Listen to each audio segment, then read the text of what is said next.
चलो बच्चों, आज हम लोग शुरू करने वाले हैं स्नेह कल्प की परिभाषा। ठीक है, इसका श्लोक आप लोगों को नहीं याद करना।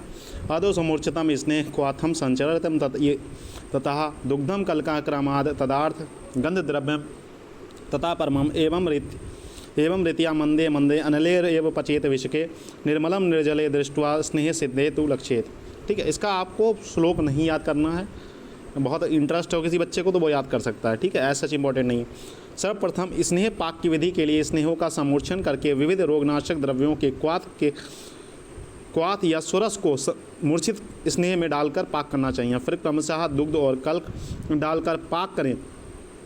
तत्पश्चात सुगंधित द्रव्यों को डालकर पाक करना चाहिए। देखो, पहले क्या करना है, स्नेह पाक विधि में पहले स्नेह का मूर्छन कर लिया। ठीक है, स्नेह का मूर्छन करने के बाद फिर रोगनाशक द्रव्यों को उसमें डालकर, ठीक है, उस मूर्छन करके रोगनाशक द्रव्यों को उसमें डाल के मूर्छन करके उन द्रव्यों को निकाल लेते हैं। ठीक है, स्नेह में डालकर पाक करना चाहिए। ठीक है, फिर क्रमशः दुग्ध और कल्क डालकर पाक करें। फिर दुग्ध और कल्क डालकर जो कल्क बनाया है आपने औषधियों का, वो कल्क उसमें डालकर पाक करें। सुगंधित द्रव्यों को डालकर पाक करना चाहिए। फिर अंततः में सम्यक पाक के लिए तिल तेल के सम मात्रा में मिलाकर मंद अग्नि पर जल रहित होने तक पाक करें। ठीक है, इस तरीके से हम लोग स्नेह कल्पना बनाते। स्नेह मूर्छन प्लस क्वाथ स्वरस पाक करें। दुग्ध प्लस कल्क डालकर पाक करें। सुगंधित द्रव्य डालकर पाक करें। तेल की मात्रा में जल मिलाएं, निर्जल होने तक पाक करें। ये पूरा जो ऊपर पैराग्राफ लिखा है उसी को मैंने सिंपल भाषा में लिखने की कोशिश की है। ठीक, पहले स्नेह मूर्छन करते हैं, फिर क्वाथ स्वरस मिलाकर फिर उसे पाक किया। ठीक है, दुग्ध प्लस कल्क डालकर फिर पाक किया। ठीक है, फिर सुगंधित द्रव्य डालकर पाक किया। ठीक है, फिर तेल की मात्रा, जितना तेल बचा हुआ था हमारा स्नेह के में, जितना तेल बचा हुआ था उसी की मात्रा में हमने जल मिलाया, जल को निर्जल होने तक फिर पाक किया। ठीक है, ये हो गया मूर्छन एक तरीके से। हम लोग षडांगर के अनुसार पढ़ते हैं स्नेह पाक किस प्रकार होता है। ठीक है, कल्का चतुर्गुणी घृतम तेलमेव वा चतुर्गुणे द्रव्यम साध्यम तस्य मात्रा पलोन्मिता। क्या कहा गया इन्होंने, षडांगर ने क्या कहा है कि जो कल्क लेना है वो 1 लेना है, स्नेह द्रव्य 4 पार्ट लेना है और द्रव्य 6 पार्ट लेना है। लेकिन आचार्य सुश्रुत का कहना है कि जो स्नेह द्रव्य कल्क लेना है 1/4 लेना है, स्नेह द्रव्य 1 लेना है और ये द्रव्य 4 टाइम्स लेना है। ठीक है, इन्होंने 6 कहा, इन्होंने 4 कहा है, थोड़ा सा इनका।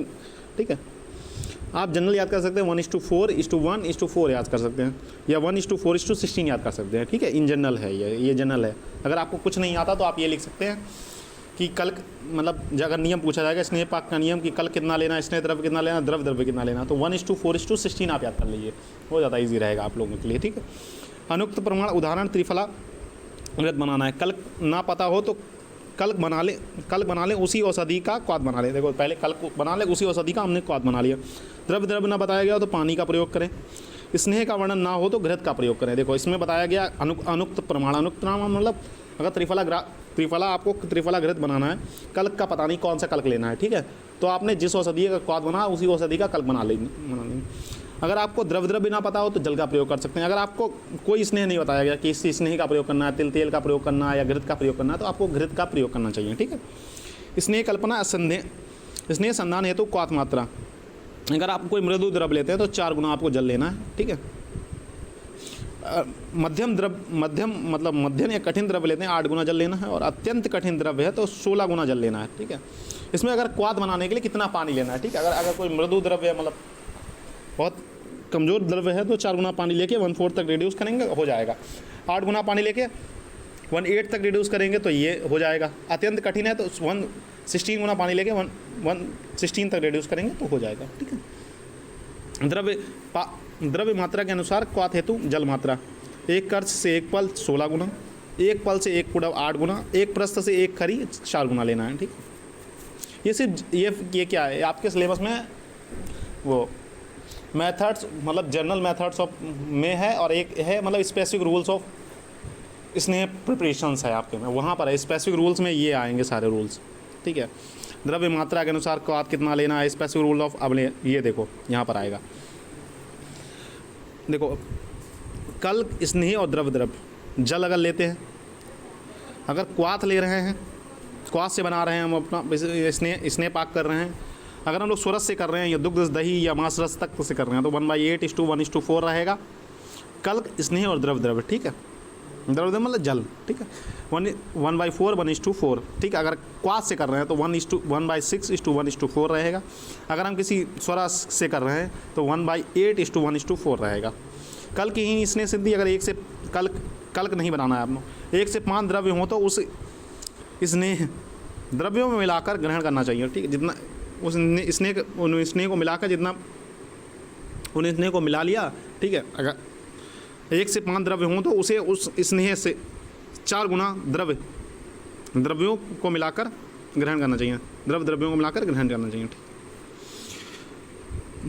अगर 5 प्लस द्रव्य मतलब लिक्विड वाले द्रव्य हों, अगर आपके पास जो भी द्रव्य आप ले रहे हैं वो लिक्विड वाले हों, तो उसके देखो, तो प्रत्येक द्रव्य को स्नेह मात्रा में ग्रहण करना चाहिए। मतलब जितनी स्नेह की मात्रा है उतना आपको प्रत्येक द्रव्य को लेना है।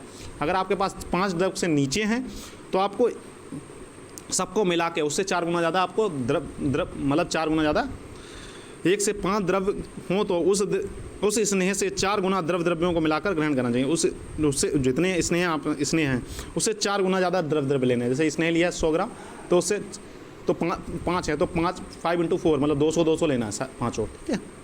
अगर 5 प्लस हैं तो सबको मिला लो, प्रत्येक व द्रव्य के स्नेह के मात्रा में ग्रहण करना चाहिए। लेकिन अगर 5 प्लस हैं, मान लो 6 आपके पास द्रव्य हैं, तो स्नेह को कितना लेना है, प्रत्येक द्रव्य को स्नेह मात्रा में ग्रहण करना, मतलब जितने भी द्रव्य हैं उसको जितना स्नेह 100 ml लिया तो 6 हैं तो सबको 100 जैसे ये 100 है तो सबको 100 ml लेना है, ठीक है।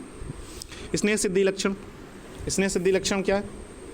वर्तिकात स्नेह कल्काश्याद आद अंगुल विमर्दिता शब्दहीनो अग्निरीति क्षिप्ता स्नेह सिद्धि भावे तदा यदा फेनिश्च उद्गम सतेले फेनिश्च शांति ससतपि गंध वर्ण रसोत्पत्ति सा स्नेह सिद्धि तदा भावे, ठीक है। स्नेह सिद्धि लक्षण बताए गए हैं ये। देखो, मॉइस्चर खत्म होना चाहिए जिससे वो वर्ती के रूप में परिवर्तित हो जाए, ठीक है। पूरा मॉइस्चर खत्म हो जाना चाहिए अगर आप स्नेह की सिद्धि कर रहे हैं किसी की। स्नेह पाक आप मृदु पाक करें, मध्यम पाक करें, खर पाक होता है, दग्ध पाक होता है, गंध पाक, ठीक है। ये पाक बताएंगे, स्नेह के पाक के प्रकार बताएंगे। मृदु पाक पूरी तरीके से मॉइस्चर खत्म ना होना। देखो, मृदु पाक वो कंडीशन होती है अभी पूरी तरीके से उसके अंदर मॉइस्चर कंटेंट जो स्नेह आपने लिया है उसके अंदर पूरे से द्रव्यांश मतलब जलीय भाग खत्म नहीं हुआ है। मध्यम पाक क्या, पूरी तरीके से मॉइस्चर कंटेंट खत्म हो गया, ये सुटेबल है, इसे यूज़ कर सकते हैं। खर पाक क्या होता है, मध्यम से थोड़ा आगे, मतलब मध्यम से इसे। दग्ध पाक क्या होता है, एकदम जला हुआ, मतलब पूरा जो स्नेह जो पाक कर रहा था वो पूरा जल गया है एकदम। गंध पाक क्या, गंध द्रव्यों का जब पाक करते हैं उसे गंध पाक कहते हैं, ठीक। इसे पत्र पाक भी कहते हैं।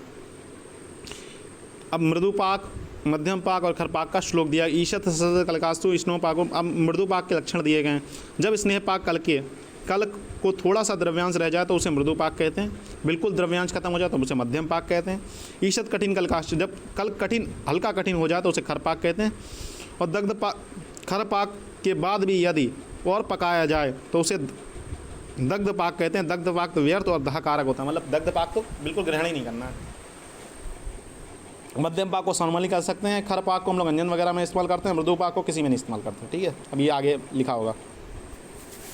टाइप्स ऑफ पाक उपयोगिता के आधार पर। आम पाक हो गया, अग्निमान गुरुता उत्पन्न कर देगा। मृदु पाक है तो नस्य कर्म के लिए प्रयुक्त किया। मध्यम पाक सभी कर्म के लिए। खर पाक अभ्यंग के लिए हम लोग इस्तेमाल करते हैं। दग्ध पाक व्यर्थ है, अदाहकारक है। पात्र पाक गंध द्रव्यों का अगर पाक करते हैं तो गंध पाक आ जाता है, ठीक है। उसके बाद हम लोग बात करने वाले हैं गंध पाक, अर्थात तेल सिद्ध होने के पश्चात शीत होने पर उसके गंध वृद्धि हेतु गंध द्रव्यों का चूर्ण, स्वरस या पुष्प मिलाने को पात्र पाक, गंध पाक कहा जाता है, ठीक है। अगर तुमने पूरा सिद्धि कर लिया उसके बाद आप कोई एरोमेटिक चीज़ें डालते हैं उसे गंध पाक कहते हैं, ठीक। शीतल होने पर डालें। स्नेह पाक की काल मर्यादा। घृत गुण आदिश सहदे एक आवश्यक नाद। देखो, इन्होंने बेसिकली इस श्लोक में कहना क्या चाह रहे हैं, ठीक है। घृत तेले गुण आदेश शादेत एक वाशरे पुनः अन्य तो उष्वा होत विशेष उद्गमा संचयम। इसके मतलब कहना क्या चाह रहे हैं, देखो श्लोक एज सच इंपॉर्टेंट नहीं है, श्लोक इतने सारे याद भी नहीं कर पाओगे तुम लोग। आचार्य शांगन ने घृत, तेल तथा गुड़ आदि को 1 दिन से अधिक पाक करने को का निर्देश, ऐसा उन्होंने इसलिए कहा है। उन्होंने कहा ऐसा करने से 1 दिन से अगर ज़्यादा पाक करते हैं तो उसमें विशेष गुणों की वृद्धि होती है। काल मर्यादा। क्षीर द्विरात्रम, देखो काल मर्यादा। क्षीर द्विरात्रम स्वरसे त्रिरात्रम तर्क अनलाल पंचरात्रम एका ब्रीहिमाशा नाम पाकात कुरियात विच लक्षण, देखो ये वैदिक परिभाषा में दिया गया। देखो ब्रीही धान्य तथा मांस रस को हम लोग एक रात्रि में पाक पूरा कंप्लीट कर सकते हैं। क्षीर को करते हैं हम लोग 2 रात में। सुरस का अगर पाक कर रहे हैं, सुरस अगर किसी औषधियों का पाक कर रहे हैं तो 3 रात लगते हैं। तक्र और अर्नाल और गौमूत्र का पाक करते हैं 5 रात लगते हैं। ब्रीही अनला तथा लताओं का पाक करने में 12 रात्रि का प्रयोग होता है। ठीक है। स्नेह सावीरता अवधि 16 महीने बताई गई है और मात्रा इसकी 1 पल बताई गई। ठीक है, कल हम लोग, ठीक है, इसके बाद हम लोग पढ़ने वाले हैं फलगृत। फलगृत में कौन कौन सी औषधियाँ हैं? हरित की है, विविध की है, अमल की है। देखो ये कल्क द्रव्य है, इन द्रव्यों का हमें कल्क लेना है। हरित की है, देखो एग्जाम्पल से आप समझ पाएंगे कैसे करना है। ठीक है, हरित की है, विविध की है, अमल की है, पीत पुष्प है, रक्त पुष्प है, गुड़ुचि है, पुनर्वा है, शुक्लनाशा, हरिद्रा है, दारू हरिद्रा है, रसना है, मेदा है, शतावरी। ये कल्क द्रव्य हैं। इन सारे द्रव्यों को लेकर आपको कल्क बना लेना है। ठीक है, कल्क मतलब चटनी टाइप का बना लेना है। 1/4 पार्ट लेना है। ठीक है, स्नेह द्रव्य में आपको गोघृत लेना है। द्रव द्रव्य में आपको गोदुग्ध लेना, उतना ही भाग में आपको जल लेना है। ठीक है, 4 पार्ट आपने, देखो मान लियो ये ले लिया हमने 100, तो ये ले लेंगे 400, ये ले लेंगे 1600। ठीक है, 1600 ml ले लिया, इसे 400 ml ले लिया, इसे 100 ml ले लिया। ठीक है, इन सबको मिला के 100 ml ले लिया, मतलब 100 ग्राम ले लिया, 100 ग्राम ले लिया कल्क। ठीक है, स्नेह द्रव्य हमने 400 ले लिया, इसे 1600 ले लिया। 1:4:16 के पार्ट में लेते हैं। फलश्रुति योनि शूलनाशक, अगर इसे आप सिद्धि लक्षण तो आपको पहले बता चुके हैं। इन सारी औषधियों को लेना है, फिर पाक करना है। पाक करने पर फिर आंवले जैसा बन जाएगा, फिर इसे उतार लेना है। ठीक है, नॉर्मली ये वही होता है। फलश्रुति क्या है इसकी? योनि शूलनाशक है, गर्भाशय को बल प्रदान करता है। अब इसकी निर्माण विधि हम लोग पढ़ेंगे। सर्वप्रथम घृत को पात्र में गर्म करें। ठीक है, पहले घृत को पात्र में गर्म किया हमने। कल्क द्रव्य मिलाएं। ठीक, कल्क द्रव्य मिलाएं। क्षीर मतलब दुग्ध मिलाना है। क्षीर की मात्रा में जल मिलाना है। नंदगनी पर पाक करना है।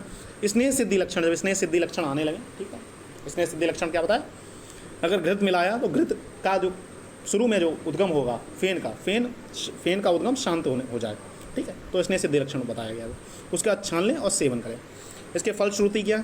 योनि शूल में स्त्री जनन संबंधी विकारों में, disease of female reproductive system में ये फलघृत काफ़ी अच्छा फायदा करता है। इसका दूसरा आपके सिलेबस में क्षीर बला तेल। ठीक है, क्षीर बला तेल में क्या? बला कषाय लेना है, बला कल्क लेना है, तेल लेना है, क्षीर लेना है और जल लेना है। ठीक है, 1:4:16। देखो कषाय लिया है 16 भाग, ये 1 भाग, तेल 1:4 भाग लिया है और जल 16 भाग लिया। द्रव द्रव्य में क्या हो गया? कषाय हो गया, तो जितना जल लिया उतना द्रव द्रव्य लिया है।